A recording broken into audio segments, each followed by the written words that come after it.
asset investor. Uh, I don't know if you've all heard of the red dragon, but the red dragon is a very important, or just the dragon in general, but the red dragon specifically is a very important symbol in China. It's a creature of mythology, but in a nutshell, the dragon in general is a symbol of power, strength, and good luck for people who are worthy of it in the East Asian culture, like it says here on Wikipedia. And this is an interesting thing, just so you know. In Chinese culture, I'm reading this, in Chinese culture, excellent and outstanding people are compared to the dragon, while incapable people with no achievements are compared to other disesteemed creatures such as a worm. Um, but I wanted to point out to you the red dragon symbol because I believe that our next wave of crypto rocket ship, the crypto rocket ship, for lack of a better term, I believe the wave we're going to ride is going to be the Chinese. I think it's coming out of China, and I'm going to go through. I read an article this morning, and I'm going to go through a little bit of history of China, as well as something Brad Garlinghouse said here in the last couple of weeks, and tie this all together. So what I did was, like I said, I read this article this morning about China and how the people over there that have left China view the market and where it's going. And when I read it, it immediately brings to mind to me, having been in this since late 2013 or 2014, I couldn't tell you how many times out of nowhere we get articles about how China is going to ban cryptocurrencies, or they're going to shut down Bitcoin, or this or that. And each time I read them, and it never fails. Every time that one of these articles has come out, the market has just completely collapsed. And so there's not a question in anybody's mind, I don't think, as to whether the Chinese government, way back to 2013 and maybe even before that, they do these things to manipulate the market. So I'm going to take you, what I decided to do is I would go back to each of the years starting in, let's see, I started here in 2000, this was 2013, December of 2013. And there was a collapse at about this time.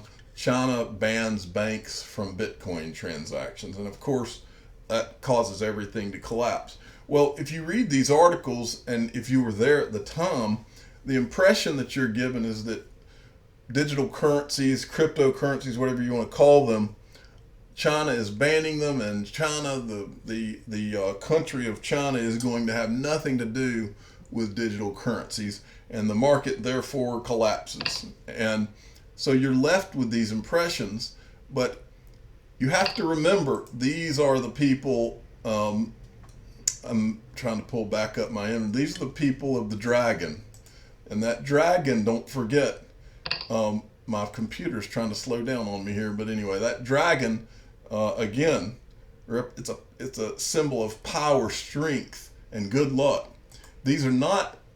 China is not a country of stupid people. These are very smart people, and the people that run the People's Republic of China are the great manipulators, is what I would call them.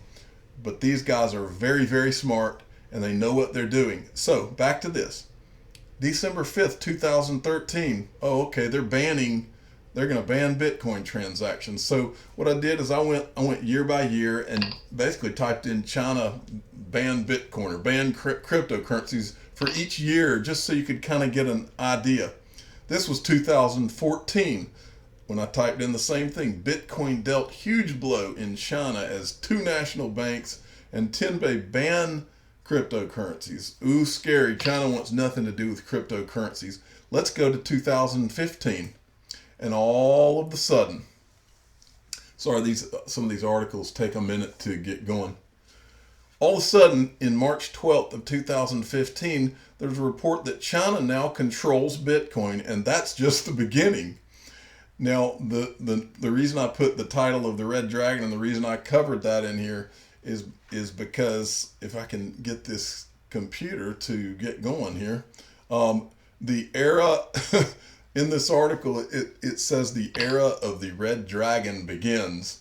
And what if I can get my computer? These computers can be frustrating sometimes, but I'm sure that you guys have experienced the same thing.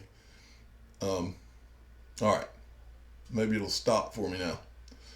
The era of the Red Dragon begins. But basically, this article right here, like I showed you, China now controls Bitcoin, and that. So after having two bans that they announced in the 2 prior years, like this is the end of anything having to do with cryptocurrencies, all of a sudden China pops up as controlling Bitcoin. And if you go down here in this chart, it says about 80% of Bitcoin exchange volume is now driven by the Chinese yuan. So they go from giving the impression that they're just totally against this to now all of a sudden they control 80% of it. Okay, like I said, these are not stupid people. So let's go to 2016 or 2016. And every time I go to one of these, my hold on, I think that's not even supposed to be there. All right, let's see. Okay, 2016. This was a CoinDesk article that I'm now trying to get to load. Okay, so apparently 2016 was a great year. Did China drive Bitcoin's price to 2016 highs? And when you scroll down into this article, here's what was going on. It says Arthur Hayes, co-founder and CEO of BitMEX, voiced support for the idea that concerns about the yuan devaluation helped drive Bitcoin prices higher as panicking Chinese market participants bought into Bitcoin to avoid losses. The fears of a sharp yuan devaluation are rising. It was set off by the People's Bank of China weakening the yuan to lowest levels since March 2011, says he told CoinDesk. So here you have the People's Bank of China, ban, and all of a sudden they're the largest holders of Bitcoin, and now they're manipulating the yuan to drive the price of Bitcoin up. These people are not dummies. So now let's go to 2017 and see what. Meanwhile, it seems like China is on the good end of each one of these situations. When the market plummets, it just happens to be triggered by some announcement that comes out of the People's Bank of China or the Chinese officials. In November of 2017, cryptocurrency, see, now we're back to exchanges in China being dead and nothing's happening. This is just ground zero for we don't like Bitcoin. We don't like any of this. So now let's go to 2018. In 2018, as we recall, in late 2017 is when December was when the XRP and all the cryptocurrencies were going crazy. Well, I don't think that it's any coincidence that in February, that if you remember, around January, that all that started to die down. So you have to wonder, all of a sudden you see this article, China to stamp out cryptocurrency trading completely with a ban on foreign platforms. And this right here is part of the down market, the bear market that we're in right now. And if you don't think for a minute that the Chinese had sold out at the top and right now, during all of this right now, they're accumulating, you are crazy. So this is how these people play the game. And if they control 80% of the Bitcoin market temporarily, it will not always be this way, but they're taking advantage of it while they can. But they're going to, I don't have a doubt in my mind that this right here, that they put out news like this at the right time to tamp down the market after they've taken theirs off the table or taken a great deal of it off the table. Okay, keep following where I'm going with this. Okay, so now we're to the article that I read today. Chinese investors to drive the next crypto market bull run. The raft of Chinese foundations being set up across Asia is forecast to drive the fifth wave of the bull run of the cryptocurrency market. And I've been there really for all 4 there may have been actually 5 or 6 other ones, or a 5 and a 6, and this could be the 7th. I don't remember, but I know I've seen at least 4 of these. But if you look at this article, what this article is talking about is how China drove a lot of their investors offshore. That doesn't mean that the People's Bank of China and the powerful government officials don't have their own setups inside of China, which is exactly what they're doing. But they've driven a lot of the investors to Singapore and to other places offshore. Well, what's fascinating about this article is right in here. According to Tencent Technology interview with Genesis Capital's Sun Ziyu, cryptocurrencies are still poised to deliver higher gains in the last quarter of this year, shaking off the sentiment led downward spiral of prices in the first half of 2018. I don't even know how to say this guy's name, but of Metropolis VC commented, and here's, let this sink in really good. He commented that the scale of the 5th wave of the crypto bull market may be far beyond our imagination. And he says, they say, what's notable, the article says, is the growing number of industry voices agreeing with the forecast that China will play a vital role in the next cryptocurrency bull run, despite the ban on both trading and mining operations in the country. Industry experts base their prognosis on the vast capital inflow into the cryptocurrency and blockchain ecosystems in places like Singapore. So they know what's coming, and don't think these aren't also whispers of what the government-controlled China has going on in the actual country. So I want to go to this now because I said that I would bring this up, and then I'm going to make a final point. You may remember just a couple of weeks ago when Brad Garlinghouse was trying to make the point that Bitcoin itself, in a way, is centralized because China controls a large amount of the mining in the world and thus controls Bitcoin, which is exactly the truth. The government over there has mining operations set up all over the country so that they can keep this manipulation going.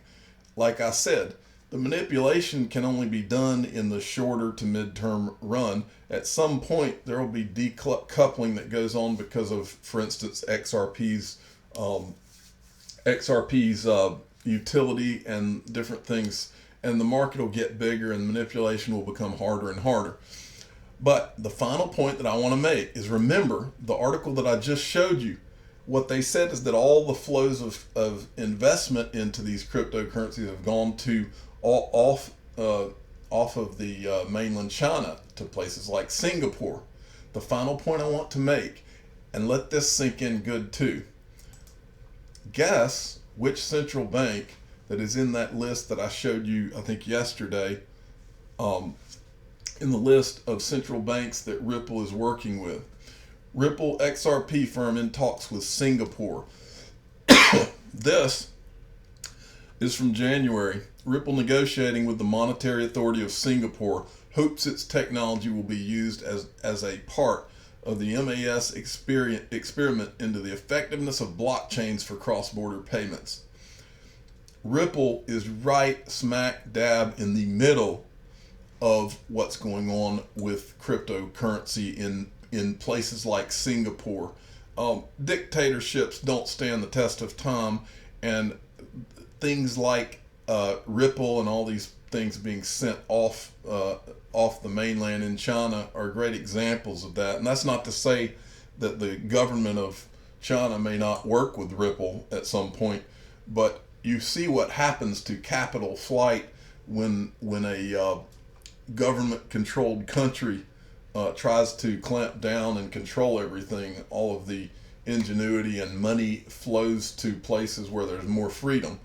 And I'm not trying to go off on that tangent, but the point is just take a look at this, because not only is the next bull run imminent, and I believe China and the investors that have left China will be a huge part of that tidal wave, but I believe XRP is going to ride that red dragon, and it's going to go just like this guy says. And if you take anything out of what I've said today, take this, because I'm going to read it one more time. This is from Metropolis Venture Capital. This guy in Singapore commented, "The scale of the fifth wave of the crypto bull market may be far beyond our imagination." That's exactly what I believe. And I hope you do too, because you're going to make a lot of money. Thanks for listening. I'm the digital asset investor. I'm not a financial advisor. Listen, I'm going to say it until I'm blue in the face. You can go in the description and get a Ledger Nano S. My link takes you directly to the company to buy it. Don't buy one off Amazon, because I've heard of hackers selling them on Amazon, and I don't know how they do that, but somehow they are able to get their hands on your digital currency. Until something better is about, Ledger Nano S is where you need to store your digital currencies, XRP, whatever it may be, because it's the safest place to do it. And please subscribe, pass this video around, and like this, because I think that what sometimes, and I don't ever really get personal on these videos, but sometimes I just laugh to myself at, I see XRP as something that's going to change my life and my family's life, but sometimes I just sit and laugh, and I almost can't believe how huge the opportunity is, and how so many people can't see what I see. But I've been studying this for 4 or 5 years, and so just go and watch all my videos, and you'll hear some of my experiences with all this. And I'm extremely confident that a lot of lives are going to be changed, and it's going to be a lot sooner than you think. Well, thank you for listening, and I'll be back. I'm getting really busy with my day job, and so I'm hoping I can keep doing a video a day over the next few days. I'll cross my fingers. Thanks.